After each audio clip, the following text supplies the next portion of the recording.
Assalamualaikum warahmatullahi wabarakatuh. Saudara-saudara sekalian yang dirahmati Allah, Alhamdulillahirrabbilalamin. Segala puji bagi Allah yang maha pengasih dan maha penyayang, yang telah menciptakan manusia sebagai makhluk yang paling mulia di antara semua ciptaannya.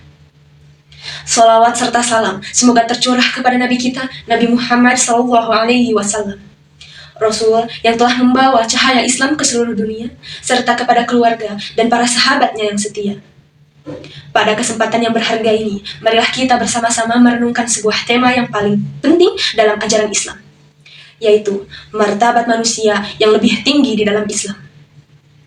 Di tengah hiruk-pikuk dunia modern yang seringkali membuat kita lupa akan nilai diri kita, marilah kita ingatkan kembali bahwa Islam telah menempatkan manusia pada posisi yang sangat istimewa. Pertama, manusia sebagai ciptaan terbaik Allah Subhanahu wa Ta'ala. Saudara, marilah kita mulai dengan firman Allah dalam Quran Surat At-Tin ayat 4. Sesungguhnya kami telah menciptakan manusia dalam bentuk sebaik-baiknya. Ayat ini jelas menunjukkan bahwa manusia bukanlah hasil proses evolusi yang kebetulan, seperti yang diajarkan oleh sebagian pemikiran barat. Islam menegaskan bahwa kita diciptakan oleh Allah Subhanahu wa Ta'ala dengan desain yang sangat sempurna, dilengkapi dengan akal pikiran yang tajam, hati yang bisa merasakan cinta dan takut kepada Allah Subhanahu wa Ta'ala, serta jiwa yang haus akan kebenaran. Bayangkan, Allah menciptakan langit dan bumi dalam 6 hari, tetapi untuk manusia, Dia memberikan perhatian khusus. Manusia lebih tinggi martabatnya dibandingkan hewan yang hanya hidup berdasarkan naluri, atau malaikat yang hanya taat tanpa pilihan. Kita diberikan kebebasan untuk memilih antara baik dan buruk, yang menjadikan kita lebih mulia.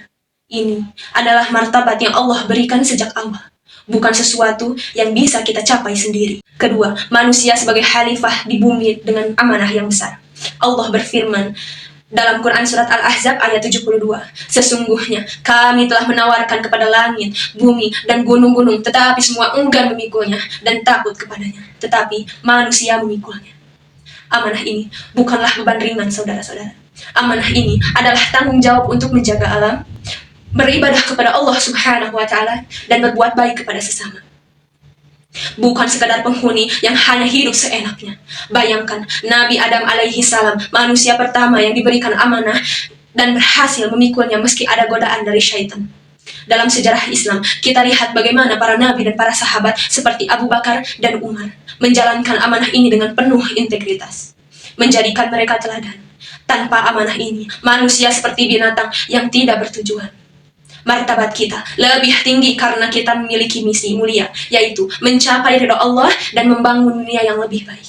Ketiga, hak-hak manusia yang dijamin dan persamaannya di hadapan Allah Subhanahu wa Ta'ala. Islam tidak hanya berbicara tentang martabat secara abstrak, tetapi juga melindungi hak-hak manusia. Nabi Muhammad SAW bersabda dalam hadis yang diriwayatkan oleh Ahmad, semua manusia adalah anak Adam, dan Adam diciptakan dari tanah. Ini menekankan bahwa persamaan kita semua di hadapan Allah tanpa memandang ras, warna kulit, kekayaan, ataupun status sosial. Islam melarang segala bentuk diskriminasi, penghinaan, ataupun penzoliman. Bayangkan, di zaman jahiliyah sebelum Islam datang, manusia seringkali diperlakukan seperti barang. Tetapi Islam datang untuk mengangkat martabat mereka. Hak hidup, kehormatan, dan kebebasan beragama adalah hak asasi yang dijamin oleh Allah Subhanahu wa Ta'ala. Bahkan, Islam memerintahkan kita untuk menghormati tetangga, anak yatim, dan orang sekitar. Ini membuat martabat manusia dalam Islam lebih tinggi dibandingkan sistem yang lain, mungkin mengabaikan hak-hak ini. Seperti kapitalisme yang menjadikan manusia sebagai alat produksi.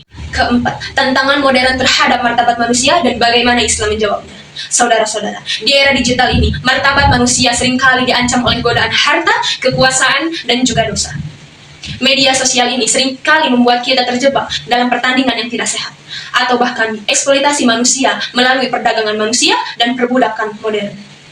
Namun, Islam mengajarkan kita untuk menjaga martabat melalui takwa dan juga amal soleh. Allah berfirman dalam surat Al-Hujurat ayat 13, sesungguhnya orang yang paling mulia di antara kamu di sisi Allah ialah orang yang paling bertakwa. Takwa adalah kunci untuk mengangkat martabat kita. Mari kita renungkan, apakah kita telah menjaga amanah ini? Apakah kita telah menghormati diri kita sendiri atau bahkan orang lain?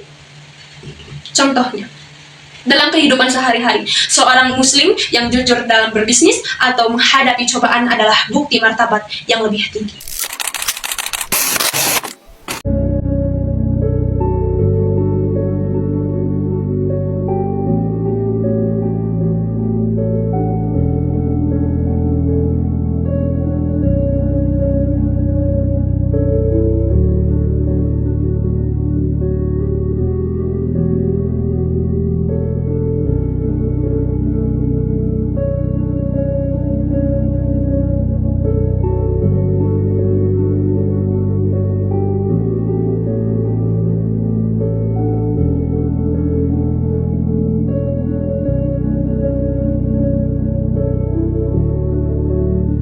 Kesimpulan dan nasihat. Saudara-saudara, martabat manusia dalam Islam bukanlah sesuatu yang statis. Ia harus kita rawat setiap hari. Tingkatkanlah ilmu, perbanyak ibadah, dan berbuat baik. Jangan biarkan dunia menjatuhkan martabat kita. Ingatlah, manusia yang mulia adalah manusia yang dekat dengan Allah. Sekian dakwah yang bisa saya sampaikan. Mohon maaf apabila ada kesalahan. Wabillahi taufiq wal hidayah. Wassalamualaikum warahmatullahi wabarakatuh.